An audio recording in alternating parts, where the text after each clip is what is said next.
Right to vote in India, legal status and constitutional evolution.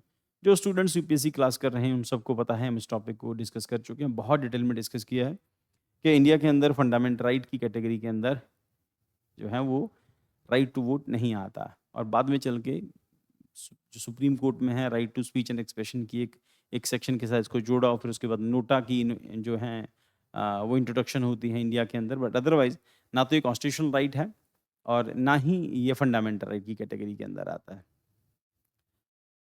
So the Supreme Court is hearing petition challenging the special intensive revision for electoral rules in Bihar, sir के नाम से इसको जानते हैं।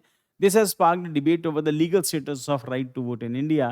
It is statutory, constitutional, fundamental right. किस type का ये right है? देखो फंडामेंटल राइट नहीं है, और आप सब लोगों को अपनी क्रिएटिव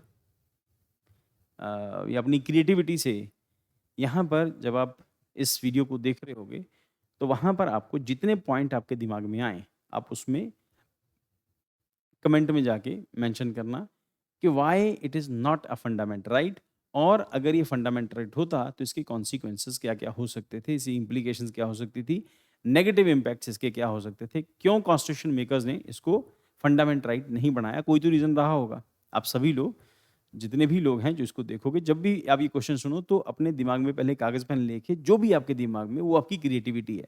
कितने पॉइंट आपके दिमाग में आते हैं, फिर आप बाकियों के भी देखोगे तो आप गेस कर लोगे कि क्या इसका रीज़न हो सकता था, क्यों कॉन्स्टिट्यूशन मेकर ने इसको फंडामेंटल राइट नहीं बनाया, जबकि बना सकते थे। प्रॉब्लम क्या है, इसकी कॉम्प्लिकेशंस इसकी क्या-क्या हो सकती थी अगर ये बन जाता तो। सो नेचुरल राइट्स जो इनहेरेंट है ह्यूमन बीइंग के पास और राइट टू लिव के लिए ज़रूरी है, डायरेक्टली इन्फोर्सेबल नहीं होते। फंडामेंटल राइट्स हैं enshrined in part 3 of the constitution, enforceable by article 32। Constitutional rights हैं found elsewhere in the constitution, for example right to property है enforceable under article 226। Statutory rights हैं arise from the ordinary laws, for example right to work under MNREGA. Right to vote is derived from the Constitution, Article 326, but implemented through the statutory laws, creating legal ambiguity. Constitutional legal provision on voting.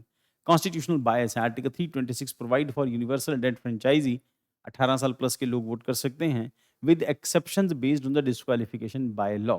Statutory framework, presentation representation of people act 1950 और 51 दोनों के अंदर mentioned है। Article representation of people act 1951, RPA 1950 के अंदर provision है section 16 डिस्क्वालीफाइज non citizen. सबसे पहले जो नॉन सिटीजन हैं वो वोट नहीं कर सकते। Second section 19 conditions for the enrolment, age और रेजिडेंस, ये इंपॉर्टेंट है।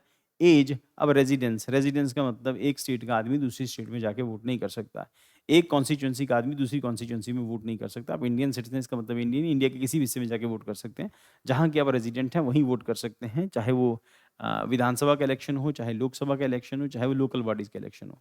लोकल बॉडीज़ के इलेक्शन में जिस मोहल्ले से आप बिलोंग करते हैं उसी मोहल्ले में आप वोट कर सकते हैं, जो वार्ड आपका आता है उसी वार्ड में आप जाके वोट कर सकते हैं, इसके अलावा कहीं और नहीं कर सकते। देन उसके बाद representation of people act 1951, section 62 right to vote for those enrolled subject to disqualification, for example imprisonment. तो ऐसे केस के अंदर कुछ लोग जिनको जो इम्प्रिजनमेंट में हैं उन लोगों को डिस्क्वालीफाई किया है कि आप वोट नहीं कर सकते। Then these rights make the right to vote statutory, not absolutely, and not absolute, statutory right है। तो इंडियन कॉन्स्टिट्यूशन के आरपीए 1950-51 के अंदर ये मेंशन्ड है कि वोटिंग कैसे होगी, एक्ट बनाया गया, प्रोविजन किया गया उसके लिए। Case and Ponnuswamy case के अंदर 1952 के अंदर voting is a statutory right. Jyoti Basu case 1982 के अंदर नॉट अ फंडामेंटल और common law right. PUCL case के अंदर 2003 में कहा voting may have constitutional dimension. And Kuldip Nayar case के अंदर रीअफर्म्ड स्टैट्यूटरी स्टेटस। फिर Rajbala case 2015 tilted towards constitutional interpretation. And Anoop Barnwal case के अंदर 2023 के अंदर majority statutory. So dissent voting is constitutional right link to article 19(1)(a) free speech के साथ इसको बाद में कोर्ट जोड़ के देखता है। और अनूप बर्नवाल केस के बाद, उसके बाद जब वो कोई right to speech and expression के साथ जुड़ता है तो वहाँ पर फिर नोटा का बटन जो हो इंट्रोड्यूस होता है कि अगर इनमें से किसी को इनमें से कोई कैंडिडेट पसंद नहीं आए तो वो इनमें से नहीं आने पर वो नोटा का बटन दबा दबा सकता है, नन ऑफ द अबव। तो कि मेरे को इनमें से कोई कैंडिडेट पसंद नहीं आया तो नोटा का एक बटन ऐड करते हैं, हम डिस्कस करते हैं कि उसकी कोई इंपॉर्टेंस नहीं होती, और नोटा जितनी मर्जी मर्जी नोटा दबा हो, वो सिर्फ वोट आप खराब ही कर रहे हैं, इसके अलावा कुछ नहीं कर रहे। इससे बेटर है वोट डालने मत जाओ, टाइम भी खराब करोगे, नोटा भी दबाओगे तो। Dissension, dissenting views on Anoop Barnwal case. Free and fair election are part of the basic structure है, though implemented by statute the source lies in the constitution itself, article 326 may pave the way for future recognition in the right to vote as constitutional right. सो हो सकता है कि future recognition इसमें है कि इसको future में चल के फंडामेंटल राइट बना दिया जाए, कॉन्स्टिट्यूशनल राइट एटलीस्ट बना दिया, फंडामेंटल राइट तो नहीं हो सकता, कॉन्स्टिट्यूशनल राइट बना दें। Implication of current legal status क्या है? एस्पेक्ट है, स्टैट्यूटरी नेचर है, पार्लियामेंट में change voting laws, set disqualification etcetera, जैसे हमने डिस्कस किया वहाँ पे सर इंट्रोड्यूस होता है बिहार के अंदर, तो उसके बाद फिर डिस्क्वालीफाई किया जा सकता है कुछ लोगों को। लिमिटेड एनफोर्समेंट क्या है? Can not be enforce by article 32 like fundamental rights. Need for clarity important amid rising concerns over digital exclusion, electoral roll errors and voting suppressions. Conclusion: the right to vote is India remain a statutory right through constitutional inspired. Judicial opinions are growing democratic concerns may push towards redefining it as a constitutional right in the future. Possibility हो सकती है, but फिलहाल तो ऐसा कुछ नज़र नहीं आ रहा। कॉन्स्टिट्यूशन राइट बनाने की ऐसी कोई ज़रूरत भी नहीं है, अभी तक तो ठीक ही चल रहा है। जब लगेगा कि सरकारें अपनी लिमिट क्रॉस नहीं लगी, हो सकता है कि कॉन्स्टिट्यूशन राइट बना दें, पर फंडामेंटल किसी भी केस के अंदर नहीं हो सकता।